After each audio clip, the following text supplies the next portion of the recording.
Hi, it's Alaska Granny. Have you wondered how much food you would need for an entire year to keep your family fed and going and healthy as possible?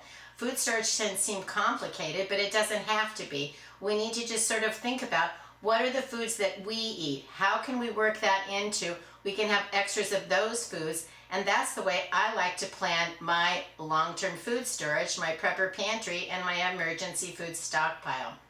I plan on each person requiring approximately 2,000 calories per day. Now, if you figured that out for an entire year, that would be about 730,000 calories per person. Doesn't that sound ridiculous? But that's the amount of food that you would need to absolutely stay alive. And if you didn't have access to any other food but what you could store, let's look at today the category of grains. What grains could you have on hand so that you could make sure that you had enough food to feed your family? The way I've looked at grains over the time I've been a prepper is that I think each person needs approximately 300 pounds of grain for an entire year. It's not quite a pound a day, which seems like a lot of food, but there are a lot of different choices. Grains can be very versatile. We're then also allowing for some of it might get spilled or wasted or cooked and not eaten. Things happen. If you just look at the waste in your refrigerator and your freezer and your pantry now, you may find that some of your food is wasted. We want to try to waste as little as possible to plan so that we can use, rotate, and replace these foods, and then have some that we can have for the very longest time. We have that food set aside for if some SHTF thing happens in the future. We have a stockpile of foods that we can get out if we needed to. But I like to think of my prepper pantry as a working pantry, that you're working your way through it, you're using, rotating, and replacing foods. And so we don't want to just think of one big emergency that could happen. If something terrible happened tomorrow, you don't want to go into your long-term food storage stockpile where you only have buckets of rice and beans and wheat and figure out how to start making meals. You want familiar foods that you can put together, make into meals that are readily accessible. You could have a problem that your water stopped running or your electricity went out, or you had some sort of a terrible storm and you couldn't get through to the store. There are all kinds of things that can happen to us as individuals. Maybe you got sick, you lost your job, or you just ran out of money before you ran out of month. And that's why you want to have some extra food on hand to smooth the way. You don't have to start with a whole year's worth of food, but start with 3 days, a week, 2 weeks, a month, maybe 3 months, 6 months, and even longer. And when you get into the very longest lasting, that's where you want your buckets and cans of foods that you can store away. And if you need them 20 or 30 years in the future, that food is there for you. And it's a comfort to know that you have that if you need it. I like to begin with 300 pounds of grains, and today we're just going to look over what are some options for grains that you could have. 300 pounds per person. It sounds like a phenomenal amount, but if you were doing all of the cooking yourself in your home and you could only provide what you have, then you're going to be happy that you took the time and you spent your resources stockpiling some of these foods. The first food that I like to think about is flour, because it's so easy to turn it into bread, biscuits, pancakes, muffins. There's all kinds of things that we can use with flour. You have options for storing flour. You can go to the store, get a bag of flour, bring it home. You can store it in an airtight container. Flour isn't going to last forever though, so one way that I like to have it on hand is I purchase it from the LDS or the Mormon Church. It comes sealed in a number 10 can, and it can last for many years. I don't have to worry about it turning stale or sour in my pantry, which can happen. Flour does get rancid or it just goes off sometimes. And I've had great luck with the number 10 cans of flour. I've actually gotten them out a few times, opened them up out of my stockpile, and then I've used, rotated, and replaced them. When you order foods from the LDS or the Mormon Church, it comes already sealed in a number 10 can, and you get 6 cans of the same food. And for example, flour, then they will mail it to your house for like $3.50 for shipping. So it's a great way to have food that you can set it aside and not worry about it for a long time, but know that you have confidence that you have that food on hand. What if there are members of your family that need gluten-free? I like to buy the Bob's Red Mill. It's called 1-to-1 baking flour. You can substitute it exactly into your recipes just like flour. It isn't going to last forever though, because I can't get it into a container that's already sealed up. But you can seal it as best that you can. Then you want to use, rotate, and replace your baking mix just like you would regular flour that you would have in your pantry. I can't find this stored to last in a number 10 can, but you can do the best you can to seal it airtight and store it cool, dark, and dry.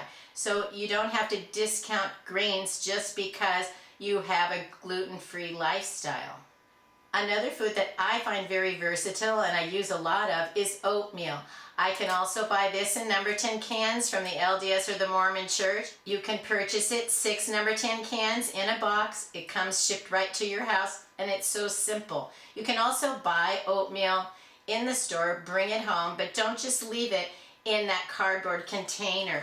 You want to take your oatmeal and pour it into something like a clean canning jar, put on a tight-fitting lid, or store it into a Mylar bag with maybe an oxygen absorber, and then store that into a 5-gallon bucket or a hard-sided plastic airtight container, because you want to make sure that the bags don't become punctured or that nothing can chew on it or infest your food that you're storing. You want to protect your food so that it's there when you need it.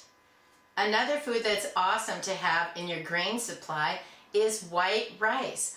Brown rice has oils in it, so it can't be stored as long as white rice, but you can certainly have it. You just need to remember to use, rotate, and replace it within a few years. I like to buy white rice in the number 10 cans like I do other foods, simply because it's so simple. My son-in-law always says, I am willing to have all this food, and I hope my grandchildren throw it away when I die, because then I know that nothing terrible happened in my life and life is good.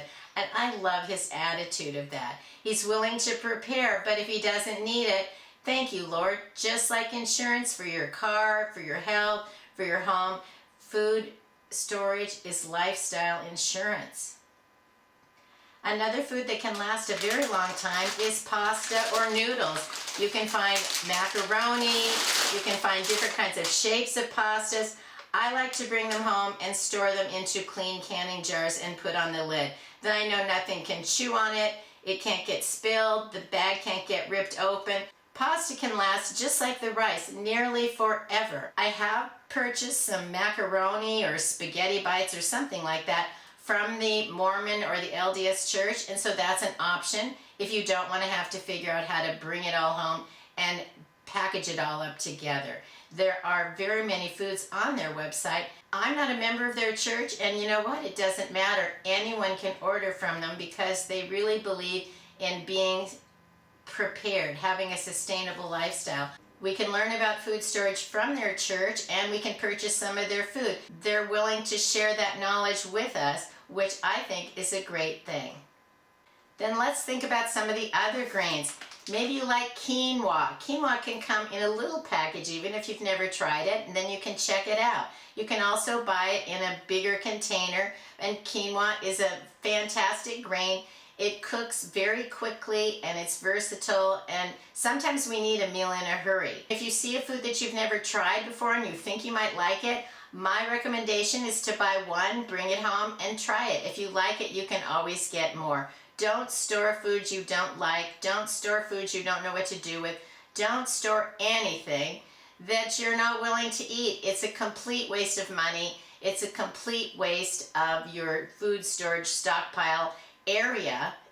And nobody wants to go into the pantry and not like anything they see. Nobody is going to be happy, whether it's the best day of your life or it's some challenge that you're trying to get through. You want foods that you know how to prepare and they're familiar to you and you can prepare them and we're willing to eat them. That's my theory. I don't want 400 pounds of something I don't know what to do with or I don't enjoy. I want foods that I like and I know what to do with, and that's what I put in my pantry. Another grain you might want to try is grits. Look for other things like cream of wheat or farina. There are different kinds of grain cereals that you can cook up, and they can last a long time in your pantry. I think you need to start your pantry with foods that are simple to prepare. You can quickly make a meal. They're foods that you can rotate through on a day-to-day basis, and those are the foods that I like to actually start with.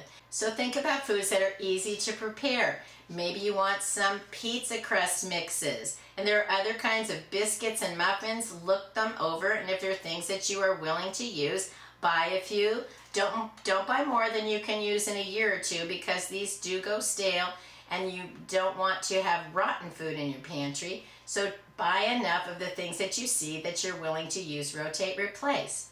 What about pancake mixes? You can buy them in little tiny sizes. You can buy them in big old bags. You can even find some types of biscuit mixes and pancake mixes and things like that in number 10 cans from things like Augustin Farms. They're already prepared and you can put them away in your long-term pantry. I have purchased some of those foods at Walmart and also on Amazon. So that's something to think about if things like pancakes or waffles and biscuits are things you want to have on hand without trying to start mixing together all of the ingredients. Sometimes our bandwidth only allows us to just add water, maybe one or two other ingredients, get it in the oven or into the frying pan, and get a meal on the table quickly.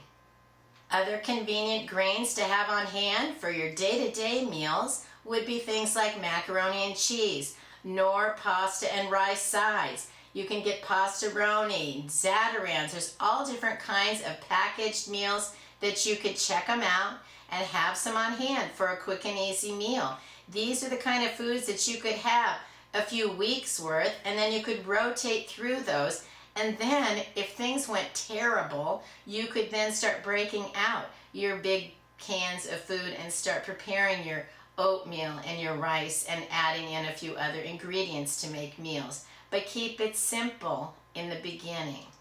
Remember, grains can also be cookie mixes, brownie mixes, cake mixes, but they can't last a very long time.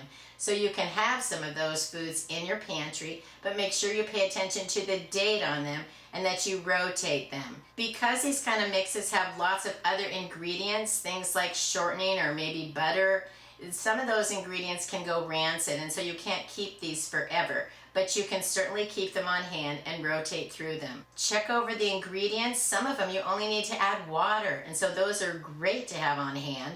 And if you need things like milk and butter, pay attention to that so that you have some of those things in your pantry. If we're looking at having an emergency supply of food on hand and we wanted to try to stock up on 300 pounds of grains, do you see how there's all kinds of varieties? You don't have to be overwhelmed or nervous. You need to just think to yourself, what could I set aside a few pounds this week, a few packages next week, and keep adding to your pantry, to your food storage stockpile, and then use, rotate, and replace those. And when you find ones that are easy to use or that last a long, long time, then you can see how you begin to build on that pantry and you make it bigger, better, and it can last longer. And you have variety in your meals. You have a way to have confidence that you can provide those meals for your family, and it can all start with a nice stockpile of a variety of grains. Let us know in the comments below, what are some grains that you use? Are you concerned with the way the world is going and that maybe food prices are spiking? Gas prices are certainly becoming outrageous, and the things that are going on in the world seem to be heading in a downward spiral. And so it might be a good time, if you haven't been prepping or you've gotten lackadaisical, to take an inventory of the foods that you have and then beef it up as you need to, so that you can make sure you can take care of your family in an ever increasingly dangerous world. If you shop on Amazon, if you'll click on my link in the description below before you shop, it doesn't cost you anymore, and it provides a little bit of revenue, which helps support my channel. I hope you'll like my video, share it. Please subscribe to the Alaska Granny channel.